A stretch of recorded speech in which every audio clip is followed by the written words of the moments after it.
देवेंद्र फडणवीस साहेबांचं नेतृत्व मान्य करतोय, अमित शहाचं करतोय, नरेंद्रभाई मोदींचं करतोय, आमच्या पंतप्रधानांचं करतोय, भाजपचं नेतृत्व मान्य करतोय किंवा त्यांचं अलायन्स मान्य करतोय, त्यांनी जाहीर करावं. ज्यावेळेला इलेक्शन करत होतो त्यावेळेला पक्षाने आम्हाला भूमिका द्यायला पाहिजे होत्या की तुम्ही बाबा युती करायची असेल तर शरद पवार गटाबरोबर शशिकांत शिंदे बरोबर युती करा. त्यांनी आम्हाला सांगायला पाहिजे काँग्रेस बरोबर युती करा. त्यावेळेला त्यांनी नाही सांगितलं. त्या विधानसभेला पुढच्या वेळेला आमच्या विरुद्ध हेच विरोधी पक्षात कोण असणार आहेत, हेच लोक असणार आहेत. स्वतः प्रदेशाध्यक्ष शशिकांत शिंदे साहेब आहेत. भाजप बरोबर निवडणूक पूर्व युती केली असेल तर आम्हाला पोस्ट पोल सुद्धा भाजप बरोबर राहणं मॅन्डेटरी आहे असं मला वाटलं. एकनाथ शिंदे साहेबांना भेटलो, शंभूराज देसाई साहेबांना भेटलो. मी शंभूराज देसाई साहेबांनाही सांगितलं होतं क्लिअरली की आपण महेशजी, आपली आणि तुमचे पक्षप्रमुख एकनाथ शिंदे यांची भूमिका वेगळी कशी? आता अगदी थोड्या वेळापूर्वी सभागृहामध्ये मुख्यमंत्री आणि उपमुख्यमंत्र्यांची खडाजंगी झालेली आहे, नेमकं काय घडलं? आमची भूमिका एकच आहे ताई. मी खूप छोटा नेता आहे. माझी भूमिका माझ्या 2 सदस्यांपुरती मर्यादित आहे. आम्ही निवडणूक पूर्व युती ही भाजप बरोबर केली होती. मग आज जर भाजप बरोबर निवडणूक पूर्व युती केली असेल तर आम्हाला पोस्ट पोल सुद्धा भाजप बरोबर राहणं मॅन्डेटरी आहे असं मला वाटलं. कारण आज जो पुढचा जो अलायन्स होता त्याच्यामध्ये महाविकास आघाडीतला प्रमुख घटक पक्षाचे प्रदेशाध्यक्ष शशिकांत शिंदे साहेब आहेत, तुम्ही लक्षात घ्या. आणि दुसरं काँग्रेस पण आहे.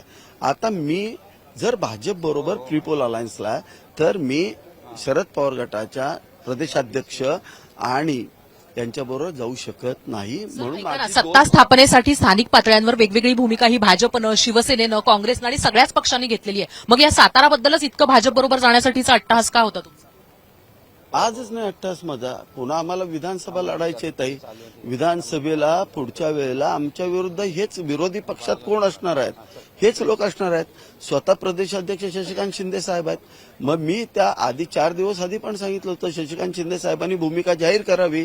आम्ही देवेंद्र फडणवीस साहेबांचं नेतृत्व मान्य करतोय, अमित शहाचं करतोय, नरेंद्रभाई मोदींचं करतोय, आमच्या पंतप्रधानांचं करतोय, भाजपचं नेतृत्व मान्य करतोय किंवा त्यांचं अलायन्स मान्य करतोय, त्यांनी जाहीर करावं. भाजपचा दबाव आहे तुमच्यावर याच्यासाठी की आमच्याबरोबर तुम्ही युती केलेली असताना तुम्ही कशा पद्धतीनं वेगळे लोक जाऊ दिले किंवा वेगळी भूमिका तुमच्या पक्षातली कशी राहिली असा भाजपचा दबाव आहे? महेश शिंदेंवर विचारते मी, पक्षावर नाही. कारण पक्षातल्या इतर आमदारांची, नेत्यांची, इनफॅक्ट पक्षप्रमुखांची पण भूमिका वेगळी आहे महेश शिंदेपेक्षा. एकटे महेश शिंदे आमदार असे आहेत की जे वेगळी भूमिका घेतात अगदी आपल्या पक्षातल्या इतर आमदारांपेक्षा. कारण त्यांच्या पक्षातले आमदार इथं आंदोलन करत आहेत, त्यांच्या पक्षाचे प्रमुख तिथे सभागृहामध्ये मुख्यमंत्र्यांशी भांडतात. एकटे महेश शिंदे ही भूमिका घेतात.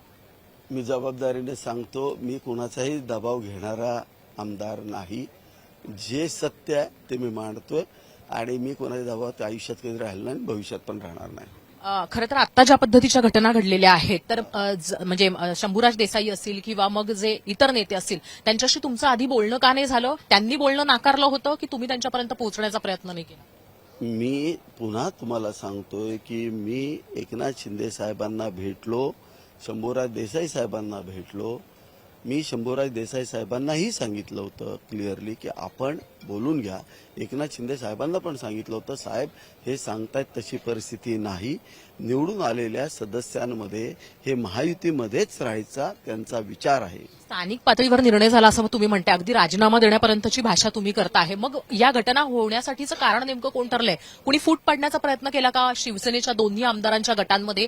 मुळात गट होण्यासाठीचं कारण काही ठरलं होतं का विशिष्ट? आणि तुमचाच इतका अट्टहास का राहिला? जे की मंत्री आहेत सत्ता सरकारमध्ये त्यांचा सुद्धा असा अट्टहास नाही. राजकारण तत्वानं केलं पाहिजे.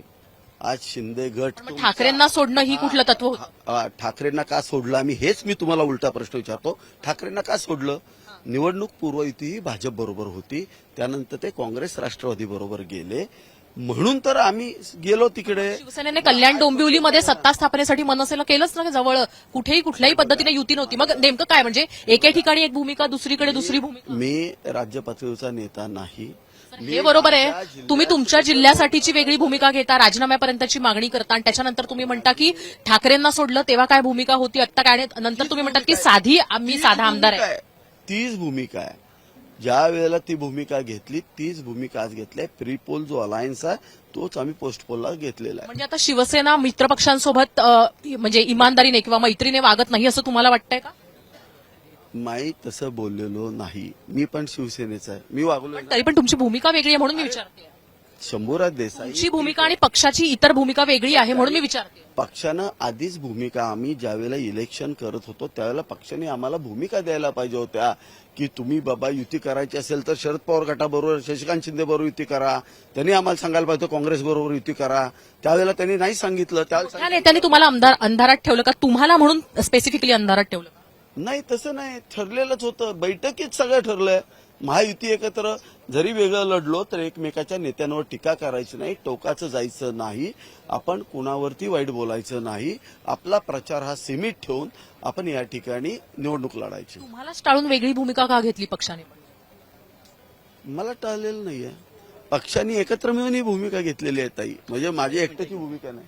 तर हे होते महेश शिंदे, ज्यांच्या पत्नी ज्या आहेत त्या अध्यक्ष झाल्या, तरी सुद्धा साताऱ्यामध्ये शिवसेनेमध्येच कशा पद्धतीनं आगडोंब उसळलेलं आपण पाहतो आहोत. 2 शिवसेनेमध्ये 1 आमदार वेगळे आणि शिवसेनेची इतर भूमिका वेगळी, अगदी त्यांच्या पक्षप्रमुखांची सुद्धा भूमिका वेगळी असल्याचं आपल्याला पाहायला मिळत आहे.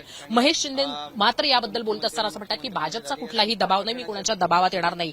पण स्थानिक पातळीवर निर्णय झाल्यानंतर सुद्धा अशा पद्धतीनं महायुतीबरोबर कायम नाही राहिलं, याच्याबद्दलची नाराजी त्यांनी व्यक्त केलेली आहे. आणि जर स्थानिक पातळीवरचा निर्णय झाला नसेल तर मी राजीनामा द्यायला तयार आहे, असं टोकाचं सुद्धा त्यांनी भूमिका घेतलेली आहे. पुढे कशा पद्धतीनं साताऱ्यामधलं हे राजकारण बदलतं आणि शिवसेनेमधली ही फूट आणखीन वाढते की मग याच्यावर मलमपट्टी करण्यास एकनाथ शिंदेना यश येतं, हे बघणं महत्वाचं असणार आहे. कॅमेरामन सचिन सावंतसह मी हर्षदा परब, मुंबई तकसाठी.